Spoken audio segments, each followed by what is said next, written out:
张嘴，路压火舌之后，酝酿出一口威力极强的太阳真言。李长寿双目瞪圆，乾坤尺直接砸在妖帝印玺上。虽然因为修为境界所限，他无法发挥出乾坤尺真正的威力，却勉强将妖帝印玺掀飞。他见到了路压的本体三足金乌，张嘴对准自己的两只此刻刚刚恢复联系却无法动弹的指道人。路压的鸟目倒映着李长寿的身形，其内满是细血。路压应是不知的，那两只指道人的袖中有什么？只是一瞬，只是一息。远处的白泽此刻已经想到了什么，身形疯狂前冲，嗓音通过仙石在路压耳旁炸响，竟是那般的惶急，竟是那般的着慌。住手！你就算杀了木工，也不要碰那两个幻。白色火焰爆发，一只指道人做出用力抛掷的动作，在最短的时间用最明确的判断将兽皮带扔出。但是太阳真言来得太快，仅是一只浅浅的火焰花蕊就将百灵兽皮带卷住舔破，其内出现了一名老道的身影，灼仙真仙境。这老道身周涌出道道亮光，那是李长寿给师父留下的防护灵宝，被太阳真言直接破掉。老道袖中飞出的人字指道人只是爆发出仙力，就已经被火焰击溃。转眼老道被太阳真言包裹，比那指道人燃的还要快一些。这毕竟是金乌一族的本源神通，但李长寿留下的这些后手为师父多争取了一瞬的机会，多了一次开口的机会。老道先是错愕，抬头就看到了李长寿疯狂冲来，距离自己已经不过10丈的身影。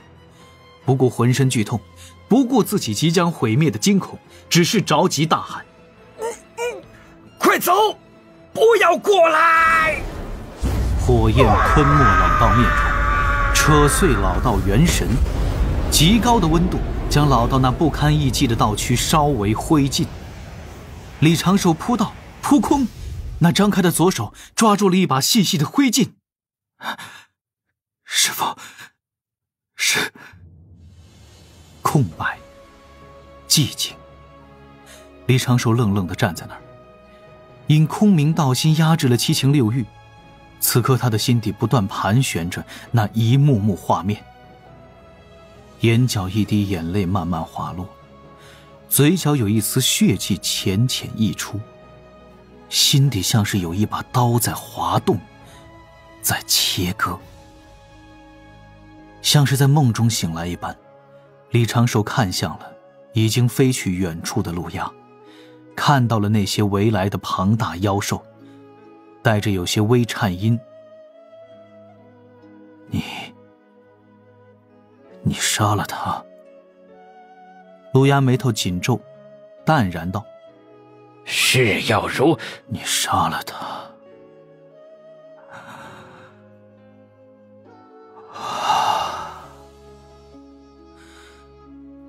李长寿闭上双眼，缓缓呼出一口气，睁开双眼，那眸中满是血丝，那眼底涌动着一股路压看不懂的愤怒。远处飞来的白泽下意识地停步在了千里之外。凶险，无比巨大的凶险。白泽浑身毛发炸起，自身神通疯狂地示警，随之苦笑了一声，闭目长叹：妖族彻底完了。你杀了他。李长寿的声音变得无比浑厚，路压刚要说什么，却见李长寿身周的神光涌动，背后缓缓浮现出了一只画卷。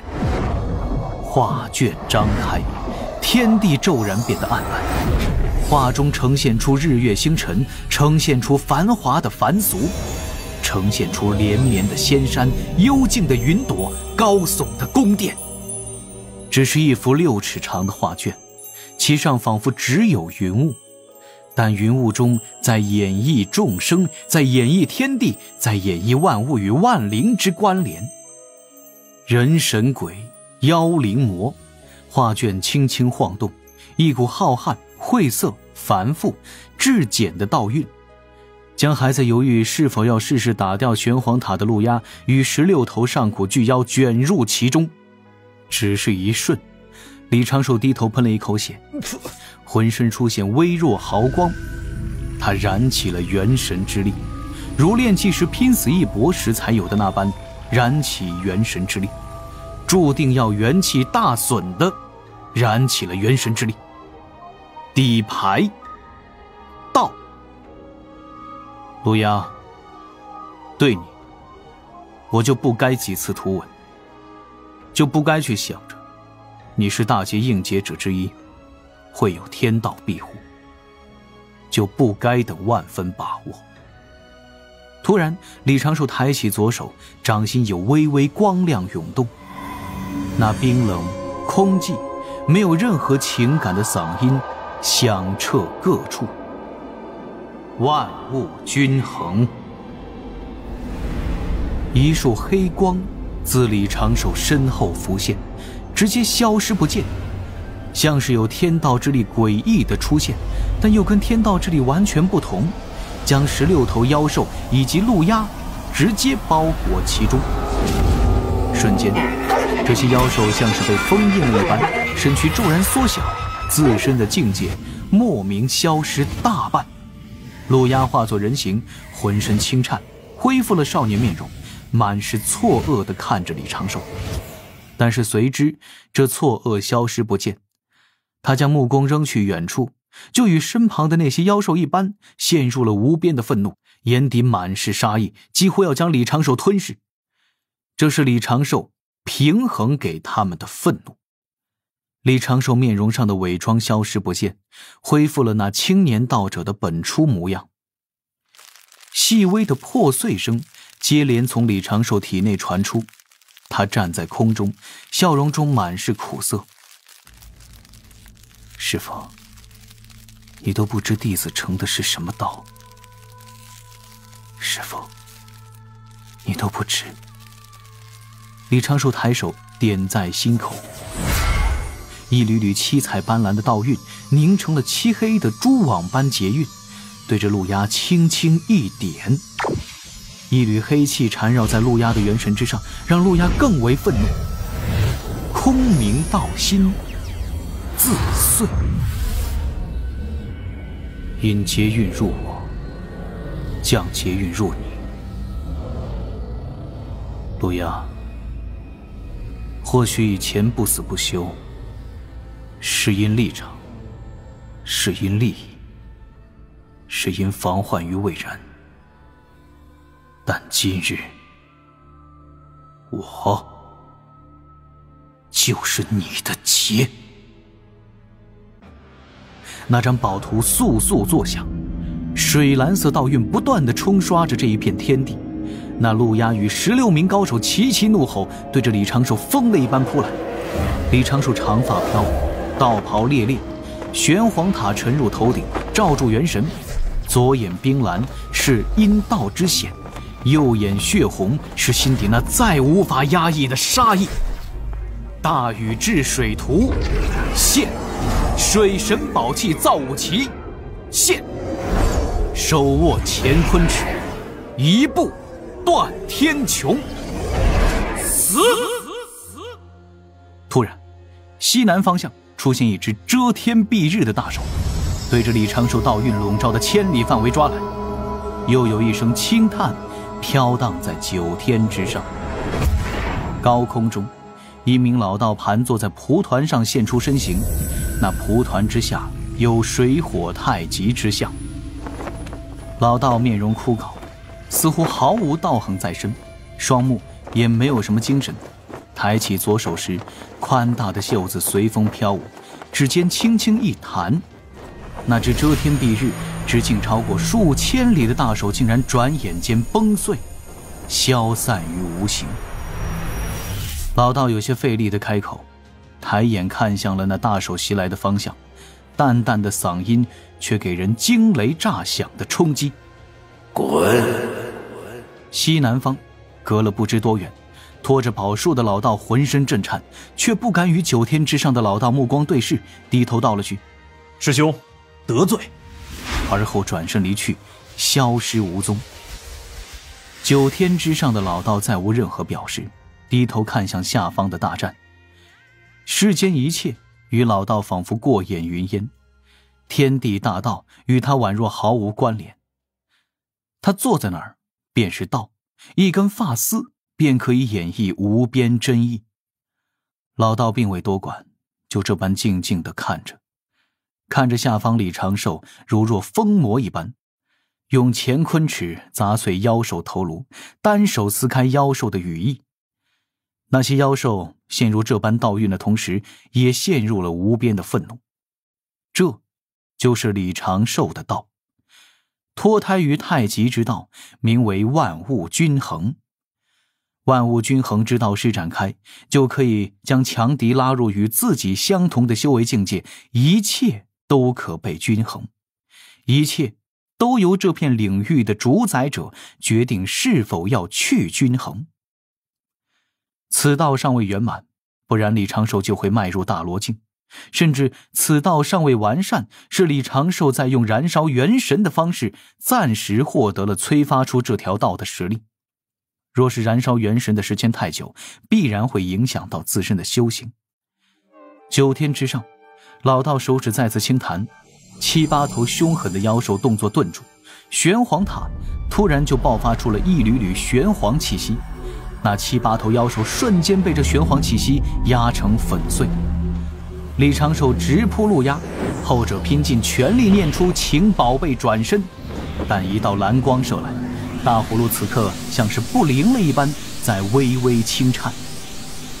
李长寿低头喷出2口鲜血，自是他临时均衡了这般厉害法宝，用手里拿着的一只破烂法宝，代价是元神被伤，但值得。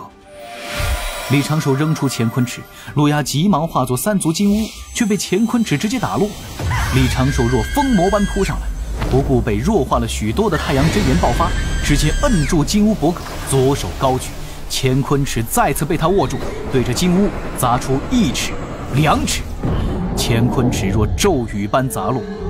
正此时，天边出现了一道倩影。他前一瞬还是在数万里之外，迈出一步，已经是出现在了老道的身周。